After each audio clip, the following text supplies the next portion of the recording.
El ciclo lleva como nombre Reflexiones sobre la pospandemia. La idea es, desde distintas disciplinas, eh, invitar a docentes de la universidad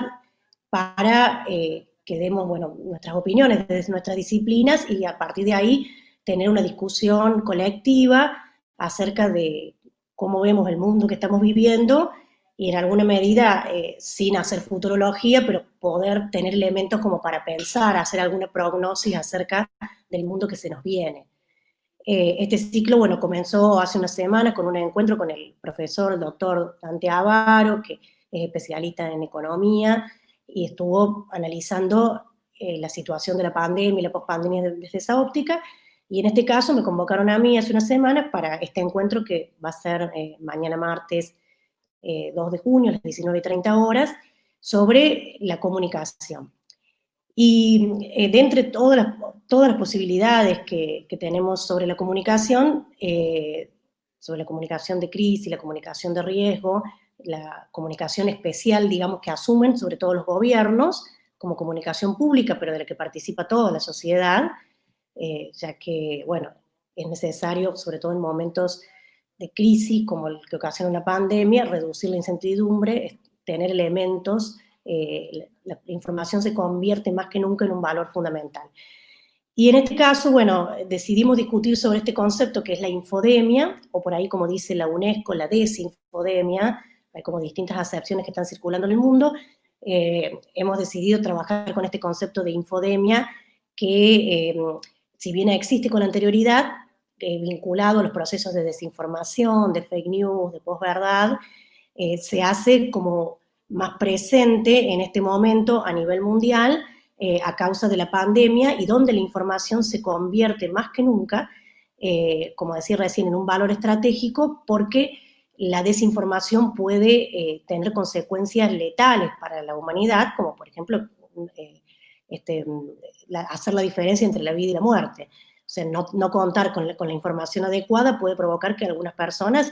se contagien de coronavirus o no sepan qué tienen que hacer al respecto. Entonces, por eso decidimos trabajar sobre este concepto, la infodemia en la era digital, y que eso nos brinde reflexiones para la comunicación de crisis, la comunicación que estamos abordando en este momento. Hemos decidido, bueno, hacer una presentación en esos tres ejes, los tres ejes que se disparan, digamos, de ese título. En un primer lugar, ¿qué es la infodemia? ¿Qué quiere decir este concepto? ¿Qué relación tiene con la desinformación, la subinformación, la información incompleta, las fake news o noticias falsas, el contexto en el que estamos de la posverdad? Esa sería como un primer eje conceptual acerca de esto que es un fenómeno, como decíamos, que tenía existencia anteriormente, pero que en este nuevo contexto se vuelve especialmente relevante. El segundo eje de la exposición tiene que ver con la relación del concepto de infodemia con la comunicación de crisis y la comunicación de riesgo, en la línea de la diferenciación que propone Mario Riorda y que nos permite identificar en la comunicación pública y en la comunicación gubernamental en qué momento nos encontramos. Por ejemplo, en Argentina, en una situación de comunicación de riesgo, pero que tiene que estar atenta a una posible situación de comunicación de crisis. Pero a la vez, las instituciones pueden encontrarse en una situación de comunicación de crisis de acuerdo a la actividad que desarrollan, por ejemplo, el sistema educativo, el sistema de medios, el sector productivo, con lo cual es interesante por eso ver esos conceptos y relacionarlos con el fenómeno de la infodemia, de la epidemia de la desinformación. Y allí, por ejemplo, vamos a tratar casos como el de Argentina, lo que ha hecho el gobierno argentino a través de la Agencia Pública de Noticias TELAM, que es la disponibilidad de la plataforma Confiar, que tiende sobre todo a aclarar y actualizándolo de manera diaria qué información es verdadera, qué información es falsa, y a corroborar con metodologías similares a las que usaban otras organizaciones de la sociedad civil, como chequeado.com, a desmentir las fake news, las noticias falsas que circulan, sobre todo en relación a la pandemia del COVID-19. Y un tercer eje que es el que, bueno, el que le da título a la exposición, que tiene que ver con las reflexiones sobre la infodemia en la era digital. Que allí, como decía al principio, si bien este fenómeno no es nuevo, sí es novedoso,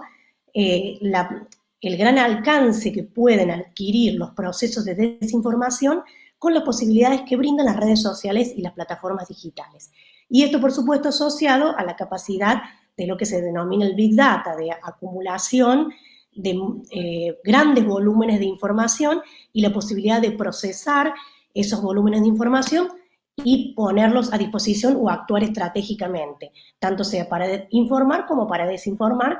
que es algo que hoy practican a diario plataformas como Facebook, por ejemplo, Twitter, Instagram, etc. La idea es presentar algunos ejemplos actuales. Los procesos en los que nos encontramos son así de acelerados y en esa medida lo que hacemos en este tipo de charlas es un recorte para poder pensar la situación en este momento, que dentro de una semana puede ser totalmente diferente. Lo que queremos hacer es hacer algunas reflexiones sobre la provincia de Córdoba, ya que la Universidad Nacional de Villa María tiene sedes en distintos lugares. Bueno, su sede principal sí en Villa María, pero también en San Francisco, en Córdoba capital, y que en este sentido y en relación a la comunicación pública, a la comunicación gubernamental que han encarado los distintos gobiernos, corresponde también a situaciones muy diferentes.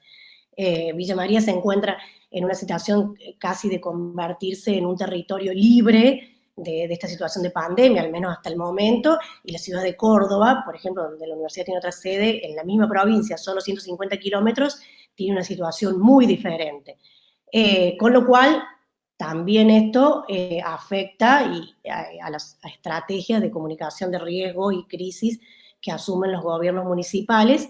y por supuesto también se convierte en un tema de debate la comunicación de esa entidad política que las agrupa, que es el gobierno provincial, y que si bien tiene mucha autonomía, excepto con algunas presencias en los últimos días, hasta ahora ha estado muy signado por las decisiones del gobierno central, de la comunicación del presidente de la nación. Eso es también algo muy interesante para debatir en esta temática, porque a mayor centralización, menores posibilidades de que la información se malverse, se confunda, se disperse, pero a la vez esa información se hace tan general o tan lejana que el público inmediato encuentra una distancia muy grande entre la situación que vive desde la puerta de su casa, en la calle, en su ciudad, a la que se está comunicando a nivel nacional. Ese es un tema que hoy se está dando a nivel de flujos comunicacionales en Argentina y que sí, son interesantes también para que los toquemos. Sí, la idea es trabajar con ejemplos que vayan desde lo local hasta lo internacional. Hoy en la globalización nos resulta cada vez más difícil despegarnos de los entornos. Si pensamos que muchas de las decisiones que se han tomado en alguna medida se están conversando también con otras ciudades del mundo, con otros países del mundo,